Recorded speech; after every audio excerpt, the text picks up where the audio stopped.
Let me pick your brain a little bit.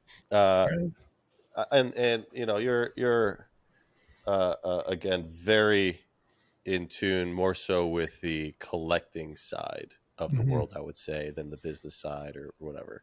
Because you have one of the, you were the first to accomplish some amazing goals with the PSA registry and PSA 10 sets. If you guys don't know about Zack, Gem at Pokemon, go read a PSA mag. He's in there. Uh, You're too nice, man. You're way too but nice. but I'm really curious about your thoughts of the collectability of Disney Lorcana. Mm-hmm. What do you think it's like? We've seen skyrockets with the D23 promos or whatever they're called, whatever, and the set's coming out, I believe, in August, end of August. So, I'm curious about the collectability. What you think, especially fresh off of Disney, all hyped up on Oliver and Company, and Lion King, and all this fun stuff. What do you think?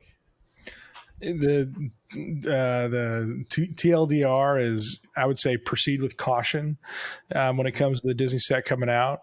I was very fortunate enough to go to La Gala TCG in Paris that our good friend Mr. Fuji hosted, and one of the vendors there was Ravensburg, the company that's producing Disney Lorcana, and they actually had several people there demoing the new Disney game, and so they actually had demo cards from Lorcana there. You could see the whole set. You could hold not the whole set. You could see a portion of the set.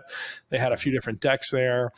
You could hold them, you could touch them, but they were like, there's nothing they could give out. They were like, we have to account for every card and send it back. So there's no way we can have it in the show, or anything to the collector.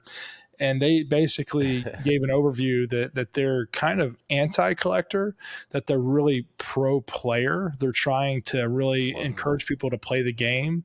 They don't want any cards to be exclusive or have like a print of less than 1,000 or 10,000, or I'm just making this number up, but they don't want any limited cards. Right. That's probably the better way to say it. They want everything to be accessible to the general population. They want the kids to be able to get whatever card they need, whether it be the Hades or the Mickey Mouse or whatever it may be.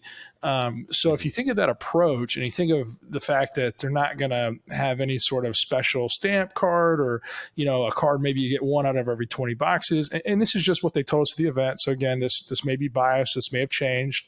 And right. The event was back in April of 2023. But long story short, what I think is going to happen, this is just my opinion, is I think they're going to print a ton of Disney Lorcana. They're going to print it to oblivion. This is going to be the Evolutions of 2016. This is going to be the Jungle Fossil of 1999. And while that may be valuable today, 25 years after it came out, there was a time in 2005 that Jungle boxes were like $20 a box, 36 pack, $20.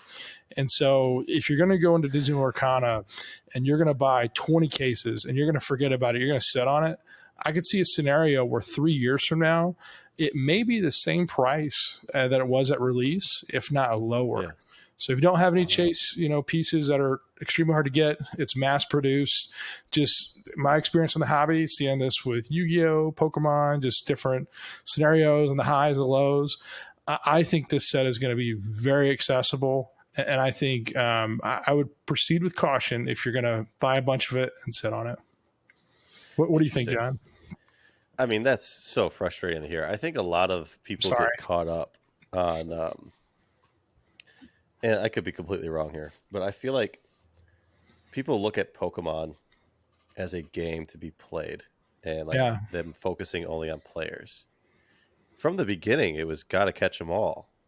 They built a collectible hobby, and however they did it, they've somehow been able to avoid being portrayed as purely a collectible. It's a trading card game, it's a video game, it's a hobby that's enjoyed by many. It's not just like a buy these things, sit on them and enjoy them. It's do something with them. And I feel like companies probably like Disney look at Pokemon and just like completely glaze over that fact, especially if they're saying that they are looking purely on the collectability of it, or I'm sorry, purely the playability of it, because there are so many Disney fans that are collectors of so many different things that they produce. I mean, I'm about to go buy all those Spirit jerseys that we got introduced to. I picked up the Finding Nemo one. Like, I'm gonna start collecting those. Those are sick. Those are gonna be awesome vintage clothing pieces in the future. Sure, there's probably gonna be a ton of them, and people Yeah. are definitely thinking of that and probably hoarding boxes of them in their storage units. But like, if that isn't influenced by Ravensburger, which I don't believe has ever produced cards, they produce high quality games and like puzzles. Hmm. That's going to be a huge mistake, and I think they'll change very quickly if that's the case. So, Well, some of the big feedback I've gotten from people that were at the event, and they're like, okay, this is what you're telling us.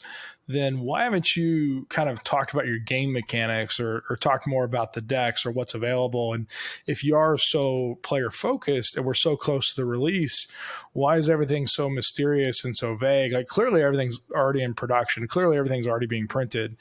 Printing something like this in this quantity takes many months, and it's done well ahead of time. So I'm sure that there's, maybe a million cases like already just sit off to the side, ready to be shipped everywhere, which is crazy to think about. But it's like, if you are player focused, then why aren't you doing the things that we would think would make you appear that way? And so why is everything still kind of hush hush? And thank you so much for watching. If you enjoyed that clip, be sure to check out the full video podcast right here. And every Thursday, we drop a new podcast that premieres on YouTube here live at 9 p.m. Eastern time. So be sure to subscribe and comment down below which guest you'd like me to have on next.